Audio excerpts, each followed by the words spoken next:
Et l'on est avec le professeur Éric Côme. Bonsoir, vous êtes chef du service des maladies infectieuses et tropicales à l'hôpital de la Pitié-Salpêtrière. Vous avez régulièrement parlé aux Français depuis le début de cette crise. On va voir jusqu'à présent que vous étiez plutôt, je dirais, calmement pessimiste. Êtes-vous devenu modérément optimiste? On le verra dans un instant. Et puis Martin Blachier, bonsoir. Vous êtes médecin de santé publique, vous êtes PDG de Public Health Expertise et vous avez notamment modélisé les données pour essayer de comprendre la forme de cette épidémie et pouvoir la comparer avec d'autres et du coup mieux anticiper l'avenir. Une question tout de suite.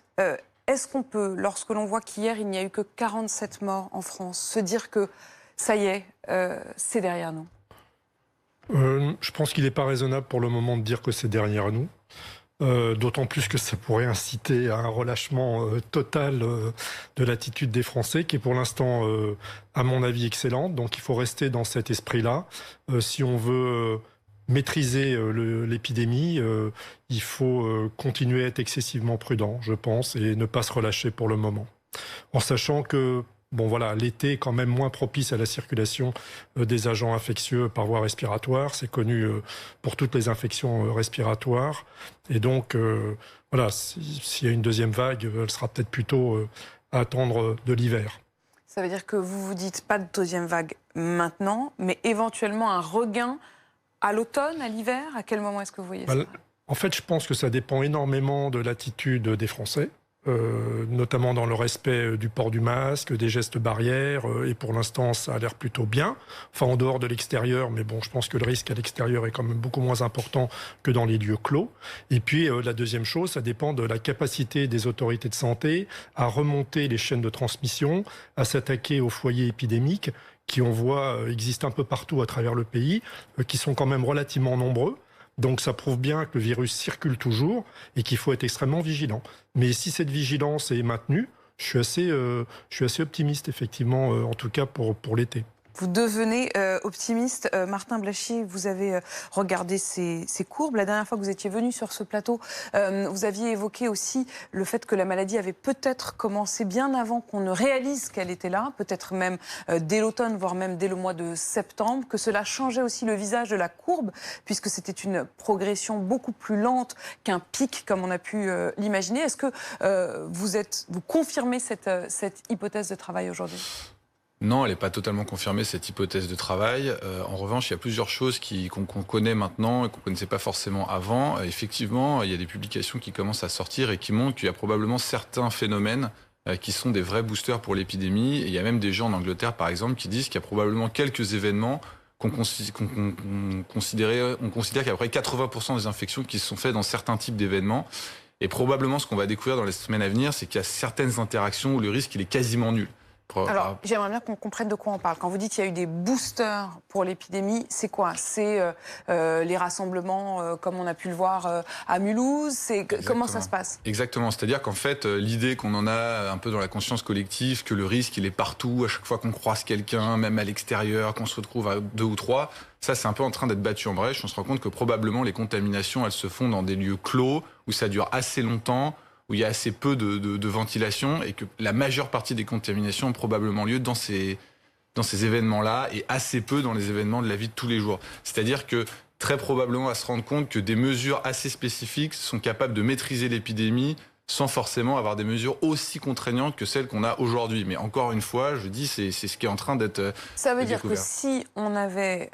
alors on va peut-être pas parler au passé parce qu'on ne le savait pas, mais à partir du moment où on a fait ce constat que vous nous décrivez à l'instant, c'est-à-dire si on empêche en gros des moments où on a plus de 100 personnes sous un grand chapiteau qui se tiennent la main pendant 2 heures, on arrivera davantage à contrôler la situation.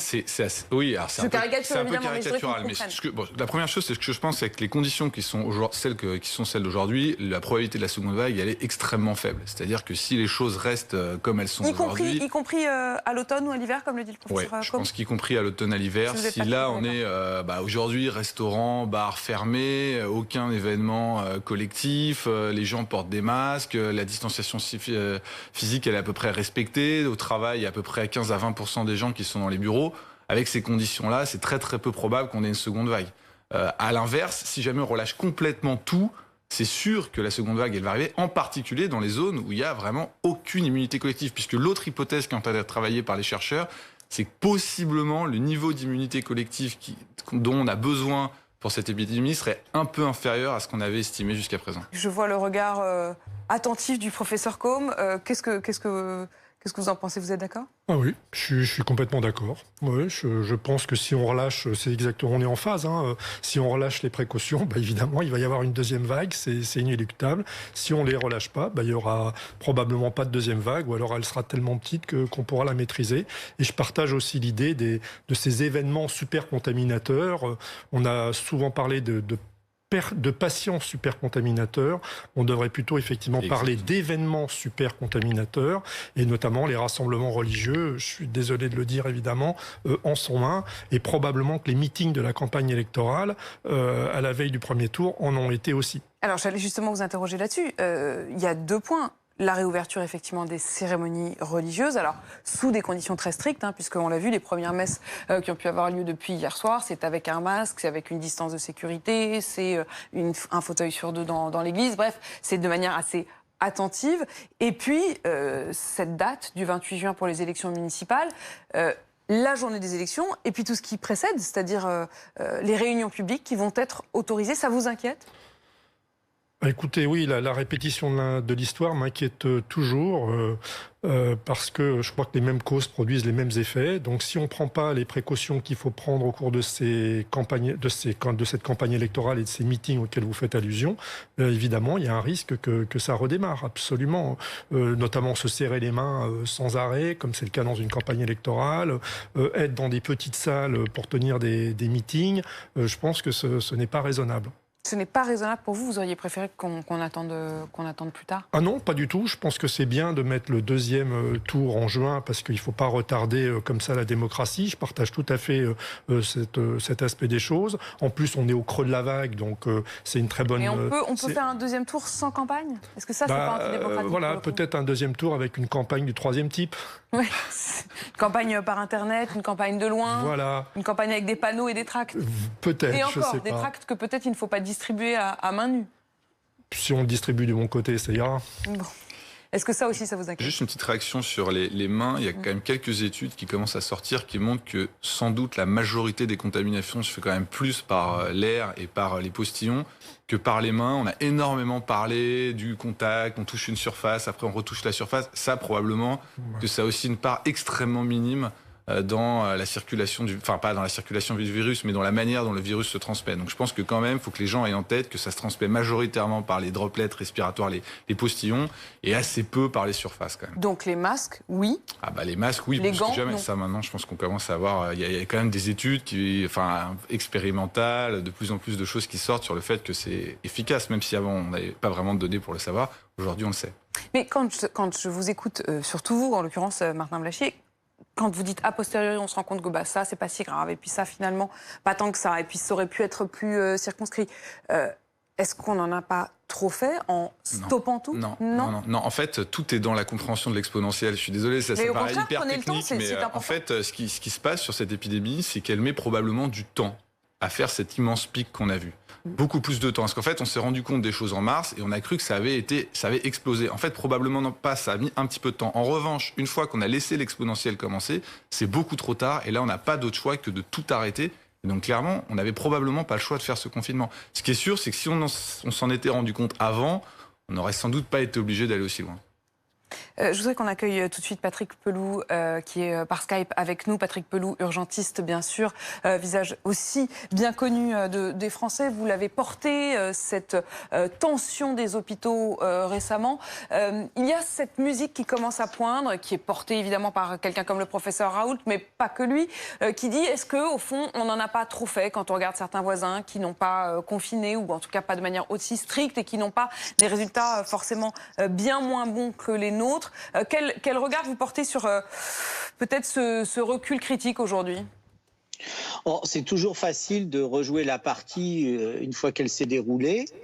Moi, je crois que voilà, on a répondu à des décisions qui étaient des décisions du gouvernement qui gérait la crise comme il a pu, avec l'état actuel des connaissances telles qu'elles étaient à l'époque. Je vous rappelle juste qu'une partie des connaissances qui arrivaient de Chine étaient totalement fausses.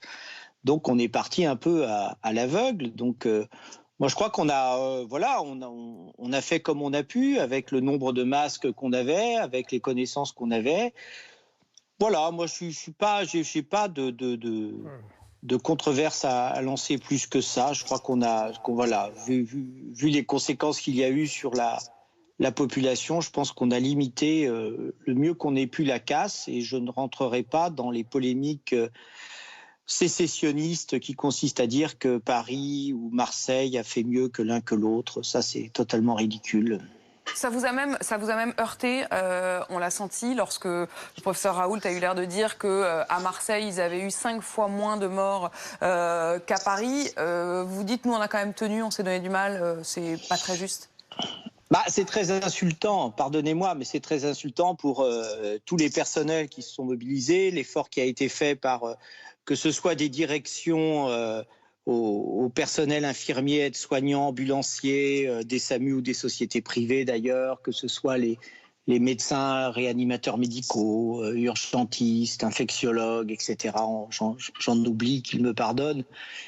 Mais je peux vous dire que l'assistance publique hôpitaux de Paris, pour parler que de Paris, elle a été au rendez-vous. Et heureusement que notamment les cliniques privées se sont aussi mises à assurer l'aval. Donc ces querelles ne servent strictement à rien, sont contre-productives, sont méchantes. Et quel but ça a, je ne sais pas. Mais moi, je suis très content qu'on ait limité comme ça en France et partout en France les dégâts de cette épidémie.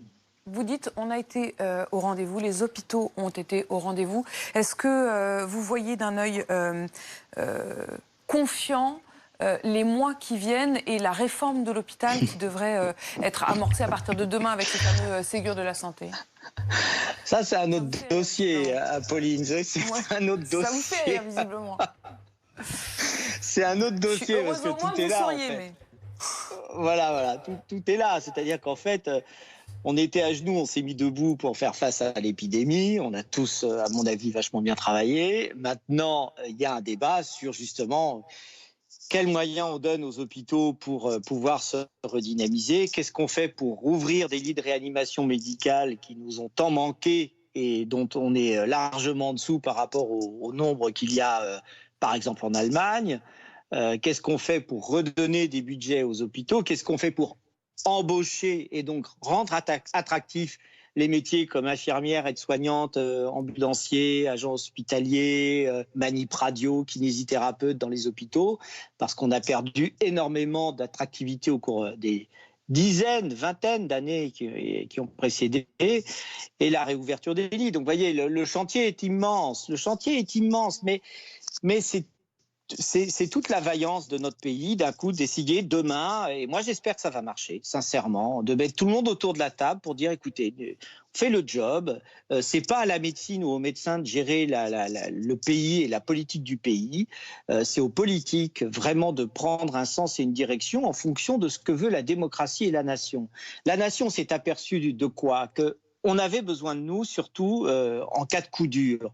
Et ce n'est pas la première fois que ça arrive au cours des 20 dernières années. Donc d'un coup, donnons-nous les moyens, non pas pour devenir une hégémonie intellectuelle ou politique, mais c'est juste qu'on fasse notre métier humaniste et au service de la population. Donc moi, j'ai espoir que ça marche demain, bien sûr. Qu'est-ce qui a marché particulièrement pendant cette crise dans l'organisation? Beaucoup disent qu'au fond, dans les hôpitaux comme le vôtre, dans les urgences, les médecins ont repris le pouvoir. Alors c'est une manière sans doute un peu exagérée de dire les choses, mais que c'était la santé et non pas l'administration qui véritablement dictait les actes et les décisions. Est-ce que ça, vous vous dites, il faut que ça continue? Ah ouais, c'est sûr. Ce qui a marché, c'est qu'on a abandonné la loi Bachelot et la loi HPST. C'est-à-dire que d'un coup, les médecins qui avaient des demandes très précises sur le terrain pouvaient les demander en voie directe, donc les chefs de service en voie directe à la direction, et d'un coup, ça faisait une réactivité extrêmement rapide. Et les hôpitaux ont été très dynamiques. Quand vous regardez le nombre de lits de réanimation qu'on a rouverts en Ile-de-France ou au Grand Est ou dans les Hauts-de-France, c'est considérable. Et ça a été ultra rapide. Ce qui veut dire on nous a mis dans les pattes des lois pour faire croire que l'hôpital était une entreprise. Ces lois étaient d'énormes conneries. Il n'y a pas d'autre mot. il faut les abroger. Il faut redonner du sens à l'hôpital, écouter les personnels, faire vivre la démocratie à l'intérieur des hôpitaux et notamment la démocratie à l'égard des personnels.